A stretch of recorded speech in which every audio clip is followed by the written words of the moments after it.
क्या होगा जब दुनिया की दो सबसे खतरनाक और एक दूसरे के जानी दुश्मन भाई अपने पिता के कातिलों को ढूंढने के लिए एक साथ आ जाएं? एक तरफ है अनुशासन का पक्का नेवी सील और दूसरी तरफ है वो डिटेक्टिव जिसे कानून तोड़ना पसंद है। आज की इस वीडियो में हम एक्सप्लेन करने जा रहे हैं सन 2026 की सबसे बड़ी action comedy film the racking crew की पूरी कहानी। यकीन मानिए, जेसन मोमोआ और डेव बॉटिस्टा का ये कॉम्बो आपके होश उड़ा देगा। लेकिन कहानी शुरू करने से पहले, अगर आप भी एक्शन फिल्मों के दीवाने हैं और ऐसी ही धमाकेदार मूवी एक्सप्लेनेशंस देखना चाहते हैं, तो अभी उस सब्सक्राइब बटन को दबाएं और बेल आइकन को ऑल पर सेट कर दें। अगर वीडियो पसंद आए तो इसे लाइक करना मत भूलना और अपने उस दोस्त को शेयर करो जिसे तगड़ी फाइट सीन्स पसंद है। तो चलिए कमर कस लीजिए, क्योंकि अब शुरू होने वाला है तबाही का असली खेल। कहानी की शुरुआत होती है पैसिफिक महासागर की लहरों और हवाई के खूबसूरत नज़ारों से। लेकिन ये खूबसूरती बस दिखावा है।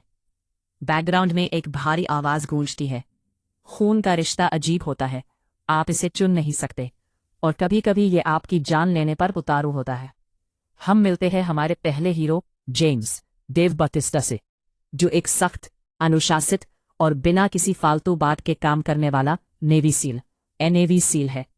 जेम्स की दुनिया कायदे कानून से चलती है। दूसरी तरफ है उसका सौतेला भाई जॉनी, जेसन मोमोआ, जो ओक्लाहोमा में एक डिटेक्टिव है, लेकिन फिलहाल सस्पेंडेड है क्योंकि उसने कानून को अपने हाथ में लेने की कोशिश की थी। जॉनी एक ऐसी खुली किताब है जिसे पढ़ना तो आसान है, लेकिन संभालना नामुमकिन। इन दोनों भाइयों ने सालों से एक दूसरे की शक्ल नहीं देखी है और शायद वे कभी मिलना भी नहीं चाहते थे, लेकिन नियति को कुछ और ही मंजूर था। तभी सीन शिफ्ट होता है और हम देखते हैं उनके पिता पैट्रिक को, जो हवाई में एक जाने माने प्राइवेट इन्वेस्टिगेटर थे। आधी रात का वक्त है।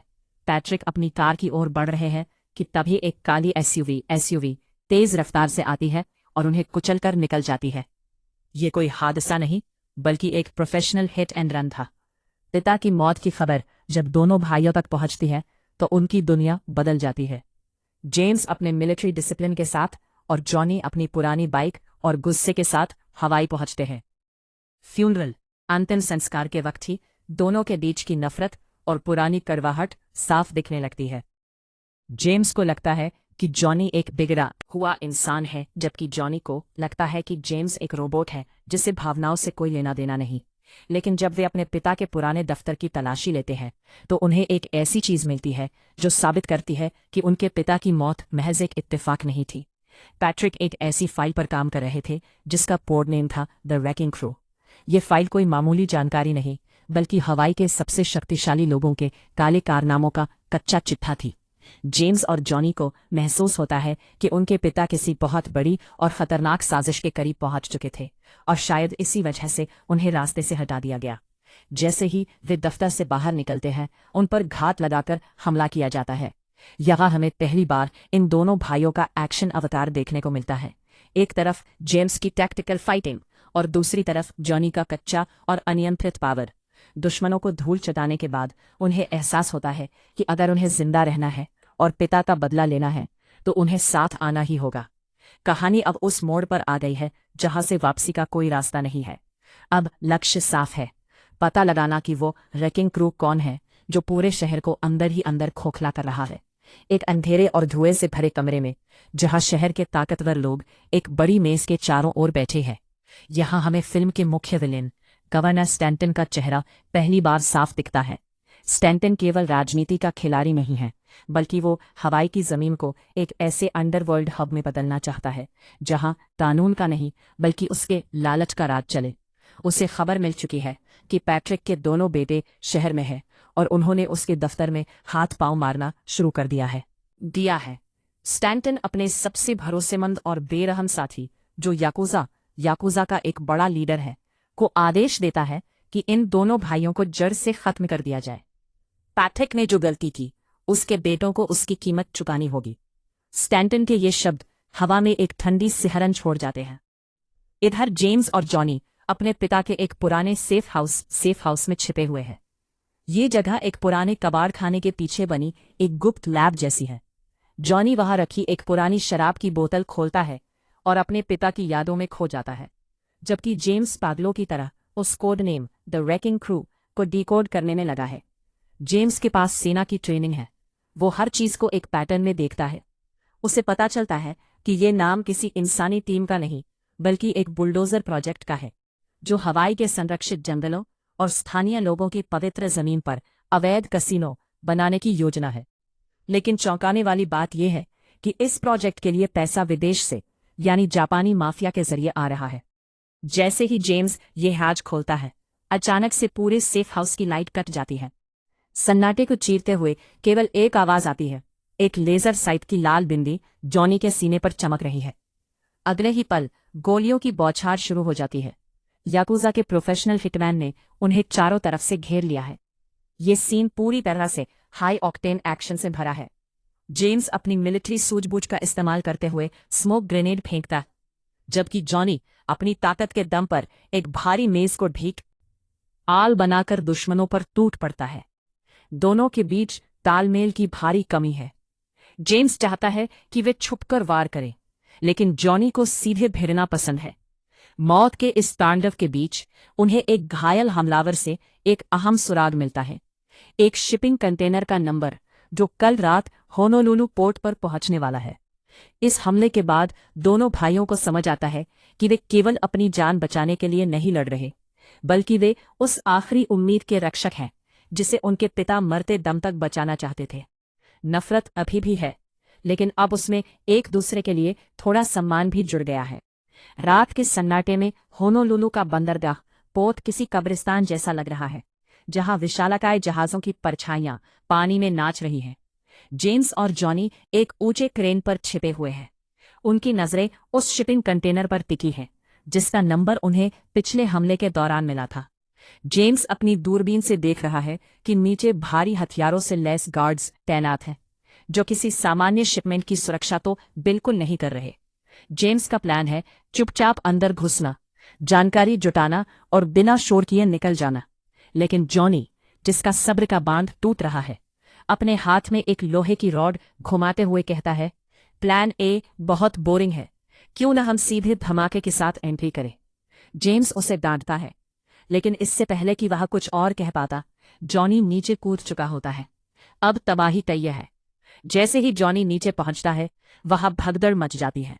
जेम्स मजबूरी में ऊपर से कवर फायर देना शुरू करता है।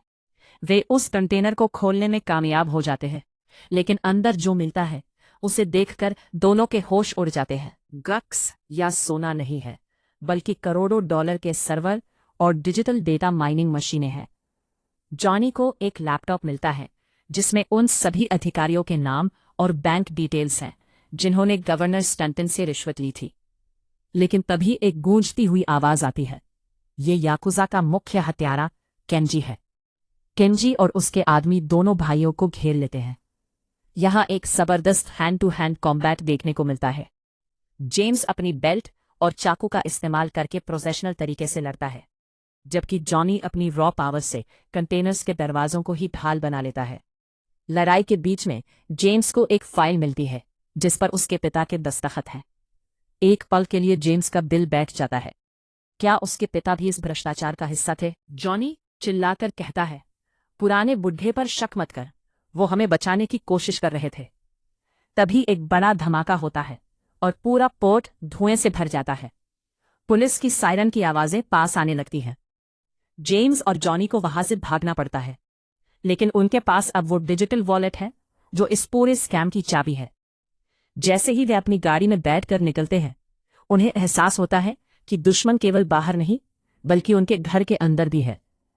उनके पिता ने मरने से पहले एक वीडियो मैसेज छोड़ा था जो अब अनलॉक हो चुका है। वीडियो में उनके पिता कहते हैं, अगर तुम ये देख रहे हो तो इसका मतलब है कि मैं हार चुका हूं, लेकिन तुम दोनों को वो काम पूरा करना है जिसके लिए मैंने तुम्हें तैयार किया था। अब लड़ाई निजी हो चुकी है और द रेकिंग क्रू का असली चेहरा सामने आने वाला है। कहानी अब एक ऐसे मोड़ पर है जहां सस्पेंस अपने चरम पर है। जेम्स और जॉनी एक पुराने वीरान चर्च में शरण लेते हैं, जहां उनके पिता का वीडियो मैसेज पूरा प्ले होता है। स्क्रीन पर उनके पिता पैट्रिक घायल हालत में दिख रहे हैं। वो खुलासा करते हैं कि द रेकिंग क्रू सिर्फ प्रोजेक्ट का नाम नहीं था, बल्कि ये उन भ्रष्ट अधिकारियों की एक सीक्रेट टीम थी जिसे पैट्रिक ने खुद सालों पहले बेनकाब करने के लिए ज्वाइन किया था। उन्होंने बताया कि गवर्नर स्टैंटन उस डिजिटल वॉलेट की तलाश में है जिसमें करोड़ों की क्रिप्टो करेंसी नहीं बल्कि उन सभी कत्लों के सबूत है जो इस प्रोजेक्ट की राह साफ करने के लिए किए गए थे। वीडियो के अंत में पैट्रिक की आवाज भारी हो जाती है। जेम्स, तुम्हारी समझदारी और जॉनी, तुम्हारी हिम्मत ही इस शहर को बचा सकती है। एक दूसरे का हाथ मत छोड़ना। ये सुनकर दोनों भाइयों की आंखों में आंसू आ जाते हैं और बरसों की नफरत एक पल में खत्म हो जाती है। लेकिन भावनाओं का यह पल ज्यादा देर नहीं टिकता।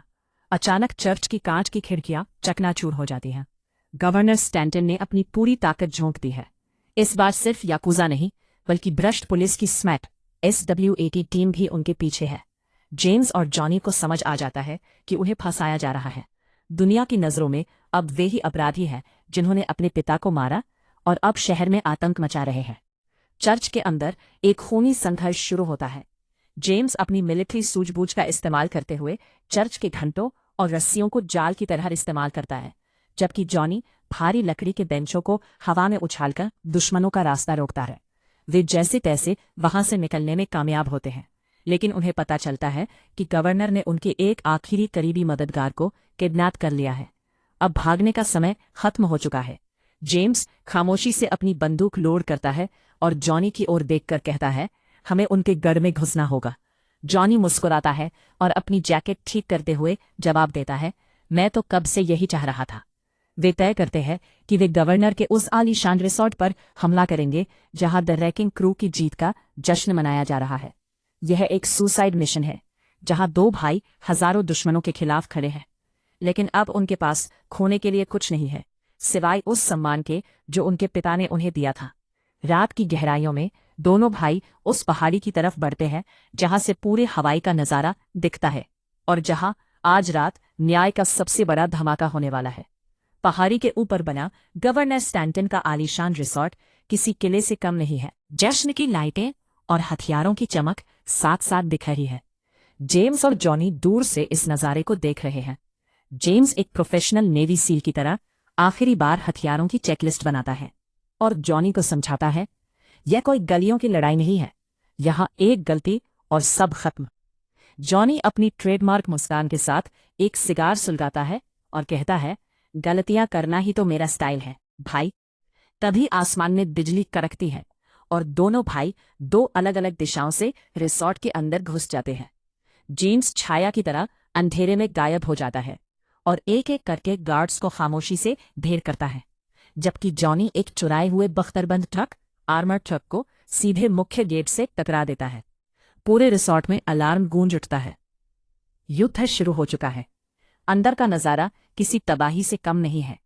जेम्स और जॉनी अब एक साथ रिसॉर्ट के मुख्य हॉल में पहुंचते हैं, जहां गवर्नर स्टैंटन और याकुजा लीडर केंजी उनका इंतजार कर रहे थे।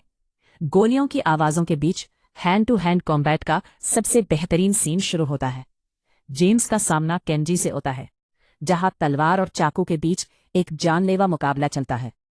केंजी की फुर्ती जेम्स पर भारी पड़ने लगती है, लेकिन तभी जेम्स अपने पिता की सिखाई हुई एक पुरानी ट्रिक का इस्तेमाल करता है और केंजी को उसकी ही ताकत से पस्त कर देता है। दूसरी तरफ जॉनी अकेले ही गवर्नर के दर्जनों बॉडीगार्ड्स को धूल चटा रहा है। वो अपनी ताकत का ऐसा प्रदर्शन करता है कि दुश्मन पीछे हटने पर मजबूर हो जाते हैं। भागने की कोशिश करता है, लेकिन जेम्स और जॉनी उसे हेलीपैड पर घेर लेते हैं। स्टैंटन चिल्लाता है, तुम्हें क्या लगता है मुझे मारकर तुम जीत जाओगे? सिस्टम मेरा है।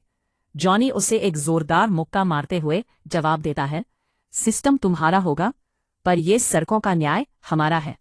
जैसे ही सूरज की पहली किरण हवाई के समुद्र पर पड़ती है, पुलिस की गाड़ियां, जो अब गवर्नर के नियंत्रण से बाहर है, रिसॉर्ट को घेर लेती है। जेम्स वह डिजिटल वॉलेट और सारे सबूत अधिकारियों को सौंप देता है, जिससे स्टैंटन और उसके पूरे रेकिंग क्रू का पर्दाफाश हो जाता है। पिता का नाम अब साफ हो चुका है और उन्हें एक शहीद का सम्मान मिलता है। फिल्म के आखिरी सीन में जेम्स और जॉनी अपने पिता की पसंदीदा बीच पर बैठे हैं। जेम्स अपनी ड्यूटी पर वापस जाने की तैयारी कर रहा है और जॉनी अपनी सस्पेंशन खत्म होने के बाद फिर से बैज पहनने वाला है।